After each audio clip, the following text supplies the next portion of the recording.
bismillah, alhamdulillahirabbil alamin, wabihi nasta'in ala umur dunya waddin, wassalatu wassalamu ala asrofil anbiya'i wa mursalin, wa ala alihi washabihi ajma'in, amin, amma ba'du. Yang terhormat Ibu Titin Kartini, SEMM, selaku dosen pengampu mata kuliah Psikologi Industri dan Organisasi.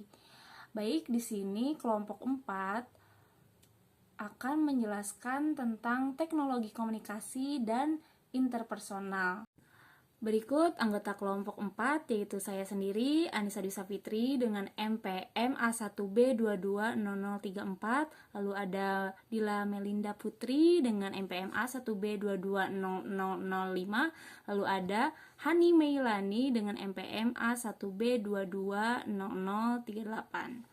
Berikut adalah latar belakang, yaitu perkembangan teknologi komunikasi yang pesat di era digital telah membawa perubahan besar dalam cara manusia berinteraksi. Kehadiran berbagai platform komunikasi berbasis internet seperti media sosial, aplikasi pesan instan, dan video conference telah mempermudah individu untuk saling bertukar informasi tanpa batasan ruang dan waktu. Teknologi komunikasi tidak hanya berfungsi sebagai sarana penyebaran informasi, tetapi juga menjadi medium utama dalam membangun dan mempertahankan hubungan interpersonal, baik dalam konteks pribadi maupun profesional. Berikut daftar materi yang akan dipresentasikan pada video kali ini, yaitu ada definisi teknologi, ada definisi komunikasi, lalu ada definisi teknologi komunikasi, lalu ada fungsi dan peran komunikasi, lalu ada klasifikasi teknologi komunikasi, lalu ada dampak dari penggunaan teknologi komunikasi, lalu jenis-jenis komunikasi, dan terakhir proses komunikasi interpersonal.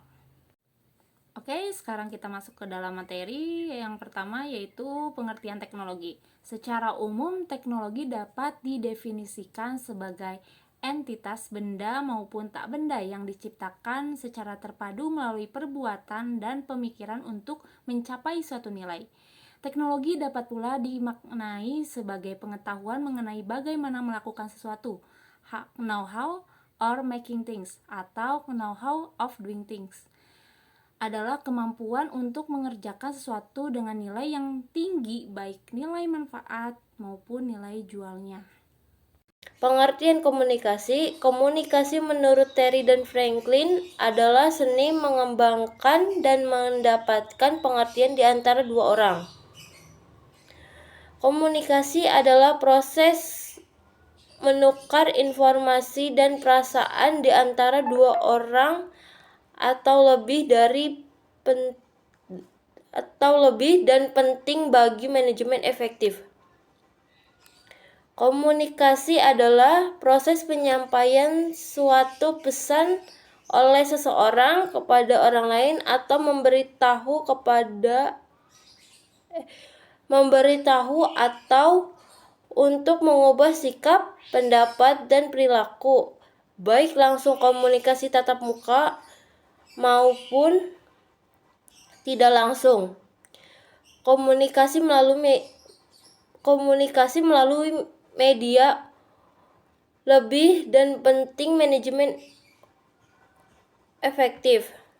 Pengertian teknologi komunikasi menurut BNET Business Dictionary 2008, teknologi komunikasi adalah sistem elektronik yang digunakan untuk berkomunikasi antar individu atau kelompok orang.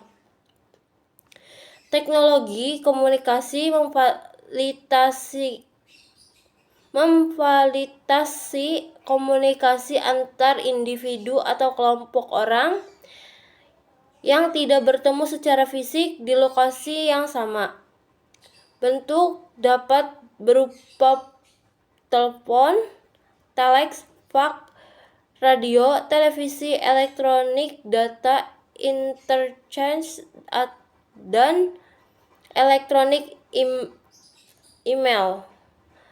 Rygers 1986 mengatakan teknologi komunikasi adalah peralatan perangkat keras dalam sebuah struktur organisasi yang mengandung nilai-nilai sosial yang memungkinkan setiap individu mengumpulkan, mengolah, dan saling bertukar informasi dengan individu lain. Fungsi dan peran komunikasi. Fungsi komunikasi yang pertama menginformasikan, to inform. Yang kedua mendidik, to educate. Yang ketiga menghibur, to entertain. Yang keempat mempengaruhi, to influence. Peran komunikasi mengembangkan hubungan sosial, menyampaikan informasi dan pengetahuan, mempengaruhi dan mengubah sikap, mendukung proses organisasi. Klarifikasi teknologi komunikasi, kemampuan teknis dan contoh. Teknologi informasi atau komunikasi, telepon, intercom, wireless, mikrofon, modular, conference system, internet, intranet, family, teknologi fotografi kamera, teknologi presentasi multimedia, OHP, LCD, teknologi pengganda, scanner, printer, fotokopi, teknologi pengaman, closed circuit, televisi atau CCTV, power supply, teknologi penghitung, mesin hitung uang. Dampak pengguna teknologi komunikasi. Dampak positif penggunaan teknologi komunikasi, peningkatan efisiensi dalam proses komunikasi dan bertukar informasi,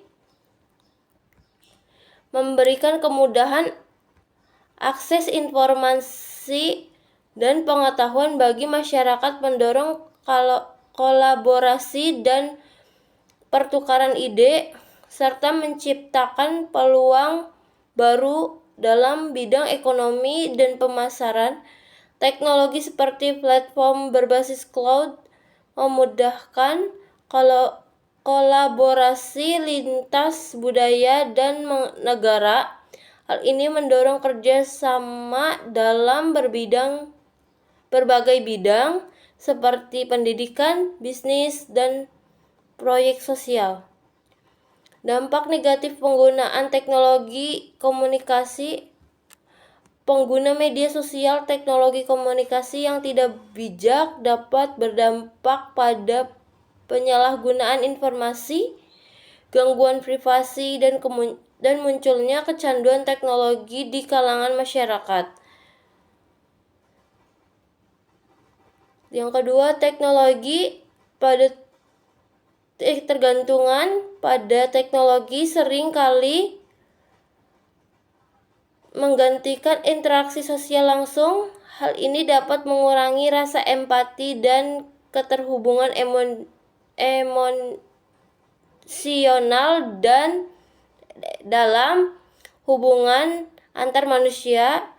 Gejala seperti isolasi sosial, penurunan produktivitas, dan masalah kesehatan mental sering ditemukan pada pengguna aktif media sosial. Jenis-jenis komunikasi.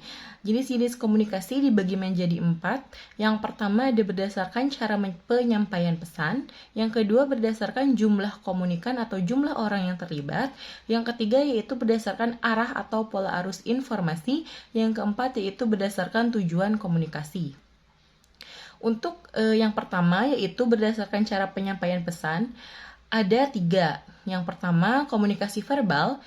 Komunikasi verbal ialah komunikasi yang melibatkan kata-kata baik yang diucapkan atau lisan maupun yang ditulis atau tulisan. Yang kedua yaitu komunikasi nonverbal.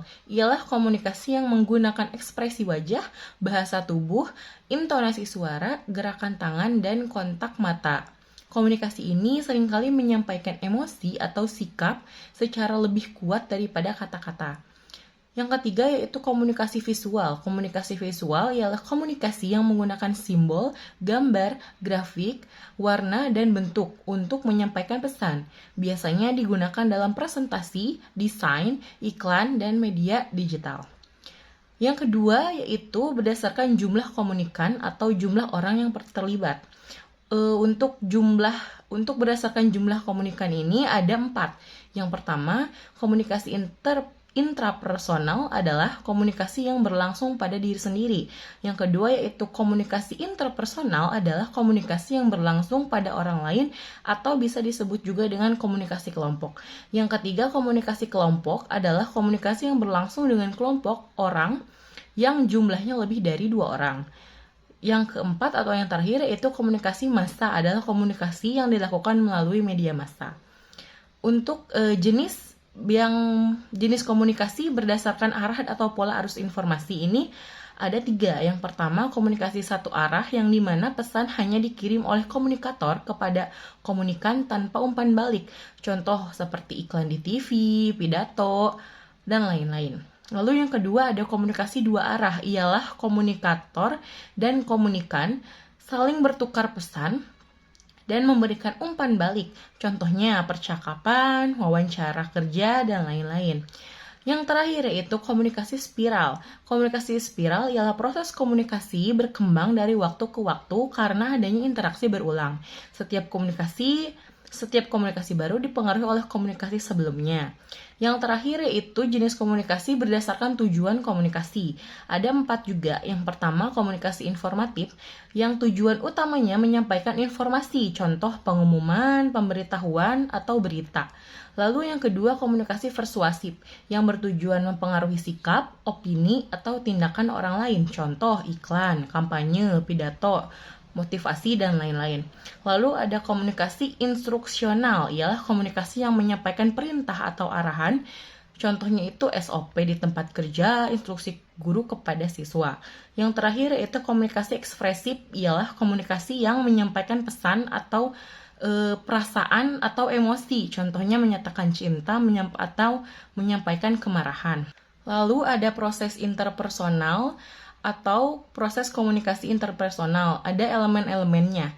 Yang pertama yaitu langkah pertama adalah keinginan berkomunikasi. Jadi keinginan berkomunikasi ini merupakan tahap awal di mana seseorang atau komunikator memiliki niat atau kebutuhan untuk menyampaikan sesuatu. Contohnya, saya mengambil contoh guru dan siswa. Jadi seorang guru ingin menjelaskan materi baru kepada muridnya. Yang langkah kedua yaitu encoding oleh komunikator. Jadi komunikator menyusun pesan dalam bentuk simbol, kata, atau gerakan yang bisa dipahami oleh penerima. Contohnya yaitu menyusun penjelasan tentang konsep matematika menggunakan kata-kata dan gambar di papan tulis yang dilakukan guru kepada siswanya. Lalu langkah ketiga yaitu ada pengiriman pesan. Pesan yang telah dikodekan dikirim melalui saluran komunikasi seperti suara, tulisan, dan media digital.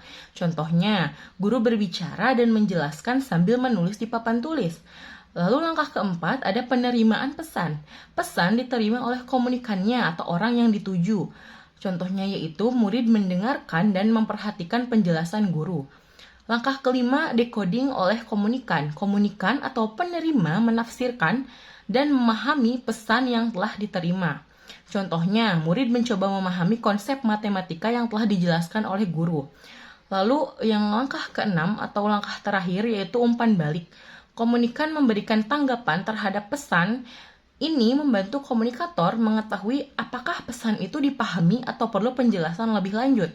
Contohnya yaitu murid mengangkat tangan dan bertanya jika ada bagian yang belum dipahami atau menjawab pertanyaan dari guru, seperti itu. Setelah penyampaian materi yang telah dijelaskan, kesimpulannya yaitu teknologi adalah alat bantu hasil ilmu pengetahuan untuk mempermudah kehidupan manusia, termasuk dalam hal komunikasi. Komunikasi sendiri merupakan proses penyampaian informasi antara individu atau kelompok untuk menciptakan pemahaman bersama.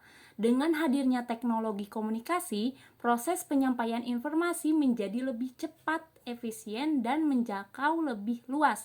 Komunikasi memiliki berbagai fungsi seperti menyampaikan informasi, memotivasi, mengendalikan, dan mengekspresikan emosi serta dapat diklasifikasikan berdasarkan bentuk media dan jumlah komunikan. Teknologi komunikasi memiliki dampak positif seperti mempermudah interaksi dan mempercepat penyebaran informasi. Namun juga memiliki dampak negatif seperti ketergantungan dan penyebaran informasi yang salah.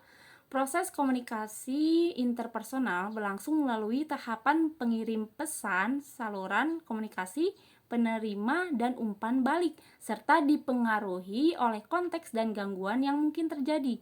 Dengan memahami jenis dan proses komunikasi serta dampak teknologi komunikasi, kita dapat lebih bijak dalam berinteraksi di era digital.